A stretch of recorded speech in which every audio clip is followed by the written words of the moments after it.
j'ai un enfant nouveau mort dans un berceau. Là, c'est un bébé. Il a 3 mois. Bon, je fais l'autopsie. Je constate que l'enfant meurt par suffocation. J'ai les signes, la cyanose, etc. Avec des petites traces ici sur les lèvres de compression sur les gencives. Donc ça va, j'ai des éléments qui me permettent de savoir que c'est une suffocation. L'enfant a tenté de respirer et tu avais des poils de chat qui allaient jusque dans les bronches. Et les chats adorent se coucher sur les coups. Moi, j'avais un chat quand j'étais gosse, il adorait faire ça avec moi. Je m'en fous, j'étais adulte, mais... Enfin, adulte, ça allait, quoi. Ouais. Mais là, le petit était complètement... La bouche et le nez. Et puis 3 mois, il tient pas sa tête, il est vraiment... ouais, c'est ça. Il est mort étouffé.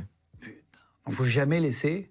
Jamais laisser un chat avec un enfant de cet âge-là, en tout cas. Mais ça, on le dit jamais, hein. Moi, j'ai jamais entendu, par exemple. Non, non, c'est tellement rare qu'on n'en parle pas, mais ça existe.